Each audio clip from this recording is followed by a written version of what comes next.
विद्यार्थियों सुप्रभातम। मैं डॉक्टर इंदिरा गुप्ता, सह आचार्य संस्कृत। विद्यार्थियों, अभिज्ञान शाकुंतलम की श्रृंखला के इससे पूर्व भाग में हमने अभिज्ञान शाकुंतलम के सप्तम अंक के 16 श्लोकों का अध्ययन किया। सप्तम अंक में इंद्र के सारथी मातली के साथ राजा दुष्यंत पृथ्वीलोक के लिए आ रहे हैं। मार्ग में हेमकूट पर्वत पर स्थित आश्रम में महर्षि मारीच और अदिति के दर्शन हेतु राजा वहाँ रुक जाते हैं।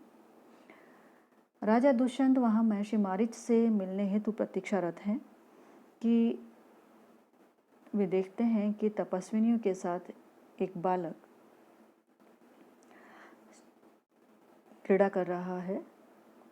जो कि सिंह शावक के साथ खेल रहा है और खिलौने की मांग कर रहा है उसको छोड़ने के बदले।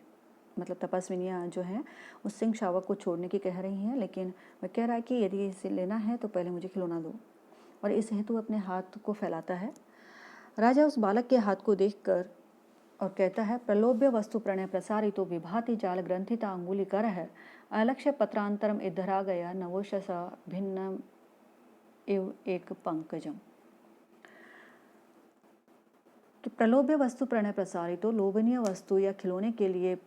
के प्रति अत्यधिक प्रेम होने के कारण फैलाया गया जो हाथ है वह जाल ग्रंथिता अंगुली कर है विभाति, कि मिली हुई अंगुलियों वाला यह हाथ बहुत ही सुशोभित हो रहा है,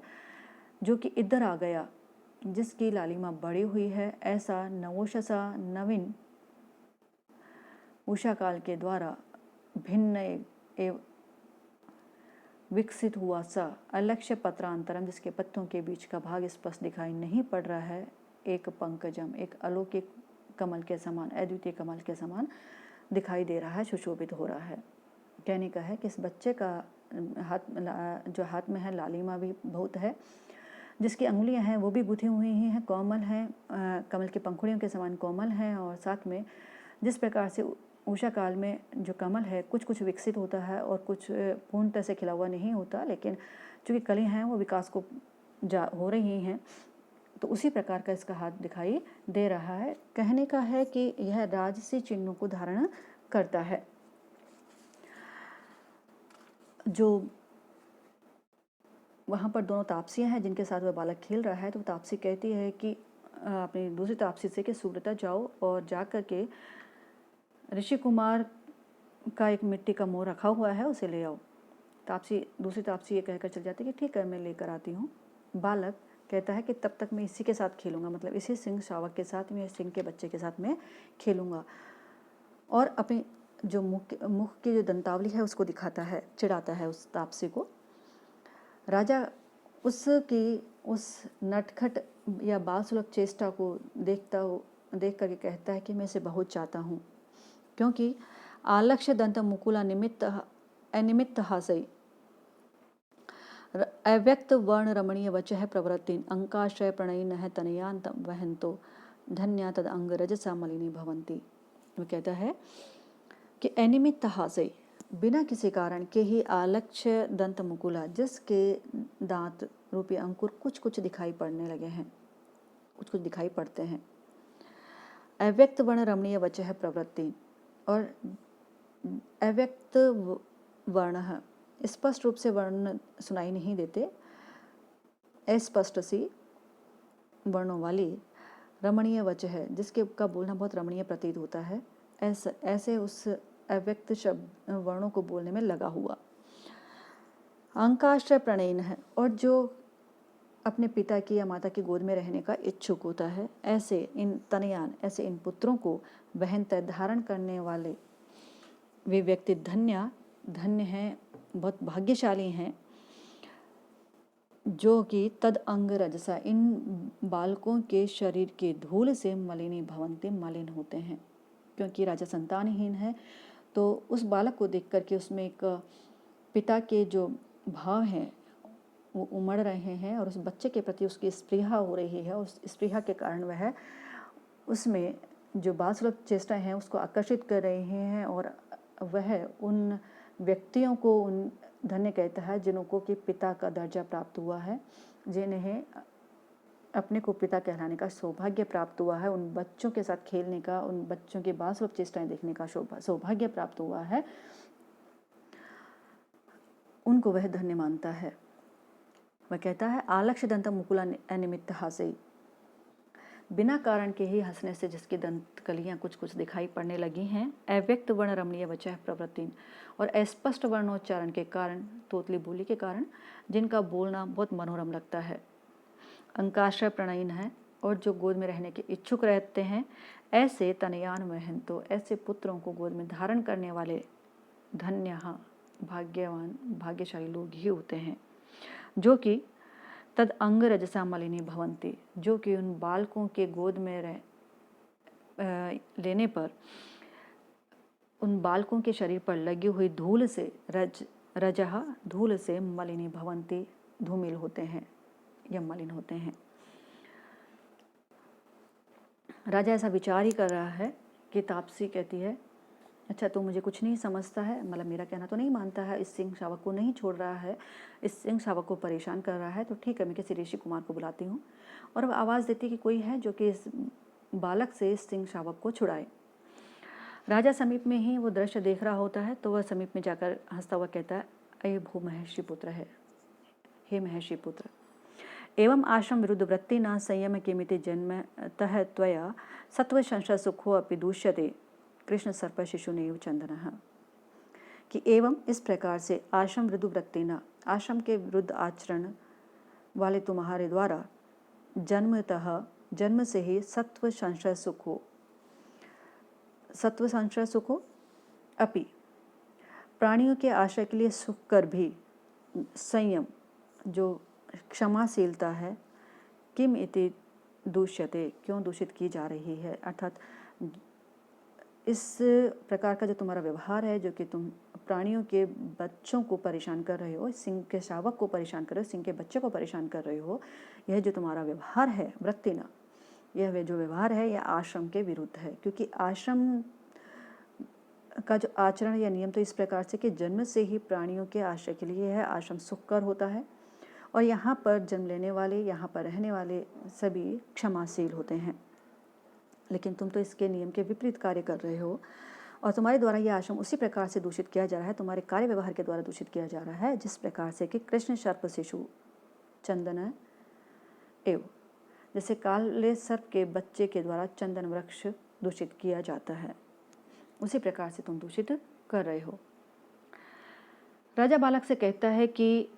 हे महर्षि पुत्र, एवं आश्रम विरुद्ध वृत्ति न, आश्रम के विपरीत आचरण करके तुम आश्रम की उस सत्व संशय सुखो, जो विभिन्न जीवों के प्रति जो सुखपूर्वक निवास करने का जो अधिकार है आश्रम में, संयम और क्षमाशीलता नियम को दूषित कर रहे हो, जिसके कारण यहाँ सभी जीव सुखपूर्वक रहते हैं, और तुम उसी प्रकार से दूषित कर रहे हो जिस प्रकार से कृष्ण सर्प शिशु चंदन एव, जिस प्रकार से कि काले सर्प का बच्चा चंदन वृक्ष को दूषित करता है, अर्थात उस पर लिपट करके उसको जहरीला कर देता है। अतः तुम्हारे द्वारा ऐसा करना उचित नहीं है, यहाँ जीवों को परेशान करना नियम विरुद्ध है और तुम्हें नहीं करना चाहिए। इस प्रकार से राजा उसे मना करता है। एवं आश्रम विरुद्ध वृत्ति न, इस प्रकार आश्रम के विपरीत कार्य करने वाले, आचरण करने वाले, व्यवहार करने वाले तुम्हारे द्वारा जन्मतः त्वया, जन्म से ही तुम्हारे द्वारा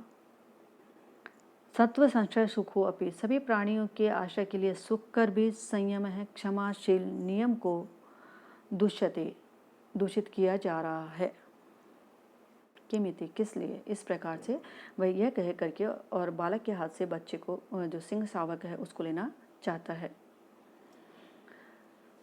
और जब जैसे ही वो लेता है तो उसका स्पर्श बालक के से स्पर्श होता है, उसका शरीर अंग का स्पर्श या उसके हाथ का स्पर्श होता है बालक से के शरीर से, और वह एक भिन्न प्रकार की अनुभूत करता है और उस सुखानुभूति को व्यक्त करता हुआ कहता है या विचारता है कि अनेन कश्यापि कुलांकुरेण स्पृष्टस्य गात्रेषु सुखम मम एवं का निवृत्तिम चेतसि तस्य कुर्यात् यस्य अयम अंकात् प्रतिनः प्ररूढ़ः। कश्यापि कुलांकुरेण, किसी भी वंश के अंकुर स्वरूप इस बालक के द्वारा स्पृष्टस्य गात्रेषु सुखम मम एवं, स्पृष्टस्य मम गात्रेषु, स्पर्श किए गए मेरे शरीर के अवयवों में या मेरे शरीर के अंगों में एवं सुखम, इस प्रकार का सुख यदि हो रहा है, इस प्रकार का सुख प्राप्त हो रहा है, तो यस्य कृतिन है, यस्य कृतिन है, जिस भाग्यवान की गोद में या जिस पैदा करने वाले के अंग का गोद से यह उत्पन्न हुआ है, प्ररूढ़ है, बड़ा हुआ जिस उस भाग्यवान के गोद में, तस्य चेतसी, उसके चित्त में, उसके मन में कामम अनिर्वचनीय, निवृत्ति कुर्यात, अनिर्वचनीय आनंद देता होगा, निवृत्ति प्रदान करता होगा। मतलब उसके प्रति स्नेह होता है, एक पिता का जो भाव होता है वह उसके प्रति उसका उमड़ रहा है, और उस बात को वह व्यक्त करता हुआ कहता है कि यदि इस बच्चे के स्पर्श से मुझे इतना सुख प्राप्त हो रहा है, तो जिस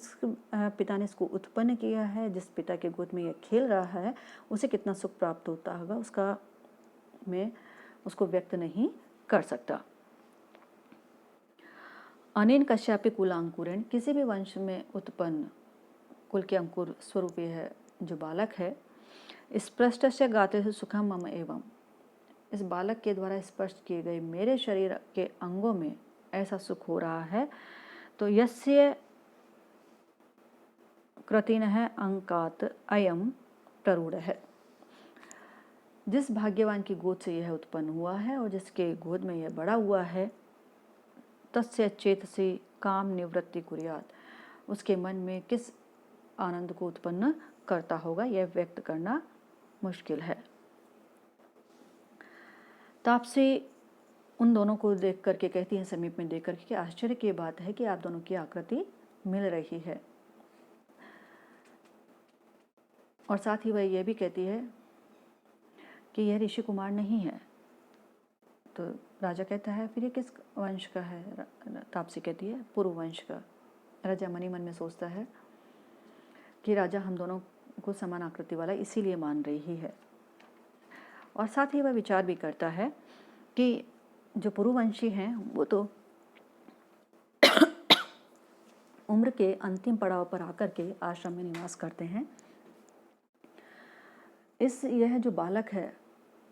ये यहाँ पर कैसे? और विचार करता है, भवनेषु रसादिकेषु पूर्वं क्षिति रक्षार्थम उशन्ति ये निवासम नियत एक पतिव्रतानि पश्चात तरुमूलानि ग्रही भवन्ति तेषाम, कि ये पूर्वम जो क्षत्रिय लोग, ये पूर्वम जो लोग पहले अपनी युवावस्था में क्षिति रक्षार्थम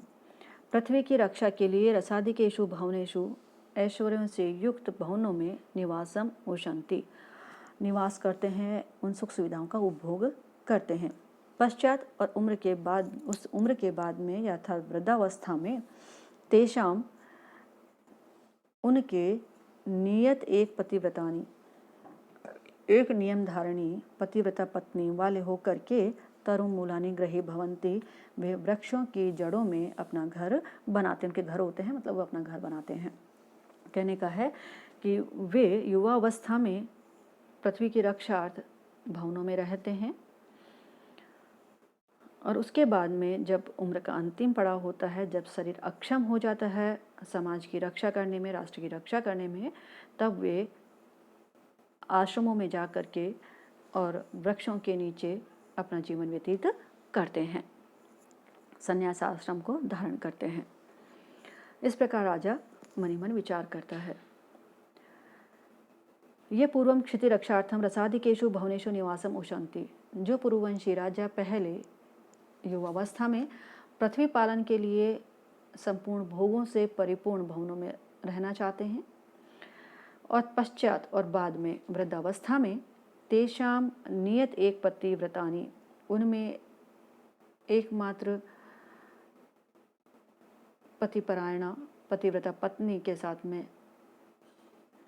तरुमूलानि ग्रही भवंती वन प्रदेशों में अपना घर बनाते हैं, या कहें कि वृक्षों के मूल में जड़ों में अपना घर बनाते हैं, अर्थात आश्रम में निवास करते हैं, संन्यास आश्रम में जीवन व्यतीत करते हैं। राजा के इस प्रकार से विचारने पर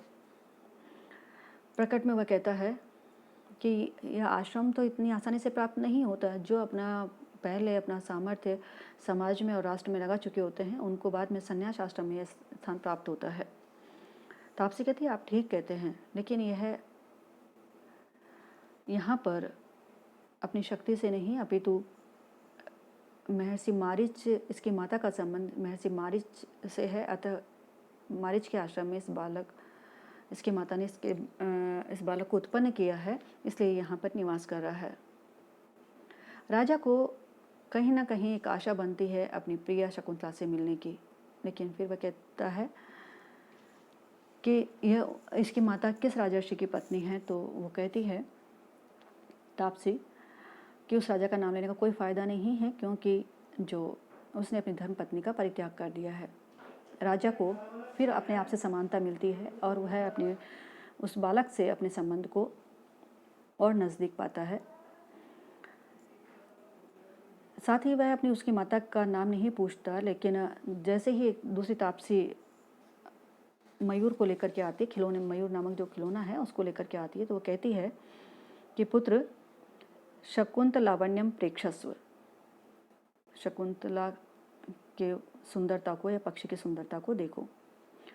बालक नाम की समानता के कारण वह अपनी माता को खोजने के लिए अपनी आँखों को दौड़ाता है और कहता है कि कहाँ है मेरी माँ। दोनों तपस्वियाँ कहती हैं कि नाम के समानता के कारण बच्चा भ्रमित हो गया है। राजा को फिर और आशा लगने लगती है कि शकुंतला शायद मुझे यहाँ प्राप्त हो जाए, क्योंकि पहले दाहिनी भुजा का फड़कना, फिर उस बच्चे का मिलना, बच्चे के प्रति स्नेह का व्यक्त होना, बच्चे की आँख का राजा के द्वारा सिंह शावक को छुड़ाए जाने पर उसका कहना मान लेना, साथ में उसका पूर्ववंशी होना, ये सब जो बातें हैं वो उसको उस बालक के नज़दीक लाती हैं और कहीं ना कहीं अपनी प्रिय शकुंतला से मिलने की आशा जगाती हैं। इतने में तापस्वियाँ देखती हैं कि जो बालक का रक्षा सूत्र है वो उसकी कलाई पर नहीं है, और जब तक वो इधर उधर खोजती हैं तब तक राजा उस रक्षा सूत्र को उठा लेता है। दोनों तापसियाँ इस बात को देखकर घबरा जाती हैं। पूछे जाने पर ज्ञात होता है कि जो रक्षा सूत्र है उसमें महर्षि मारीच ने बालक के जातकर्म संस्कार के समय पर अपराजिता नाम की औषधि बांधी थी, जो कि बालक के माता पिता, बालक के स्वयं के और महर्षि काश्यप के अतिरिक्त किसी व्यक्ति के द्वारा उठाया जाए तो वह सर्प बन जाती है, लेकिन आपके द्वारा उठाए जाने पर यह विकृत नहीं हुई है, अपितु अपने स्वरूप में बनी हुई है। यही आश्चर्य की बात है। और दोनों तापसियाँ शकुंतला के पास इस समाचार को सुनाने के लिए चली जाती हैं। शकुंतला जो है कि जब उसको समाचार मिलता है तो वह आती है। राजा उस शकुंतला को देख करके और मनी मन विचार कर रहा है कि सेयम मात्र भवती शकुंतला, क्या वही शकुंतला है जो कि वसने परिधूसरे वसाना नियम क्षाम मुखी धृत एक वेणी अति निष्करुण से शुद्धशीला मम दीर्घ विरह व्रतम विभर्ति। परिधूसरे मलिन, वसने वसाना,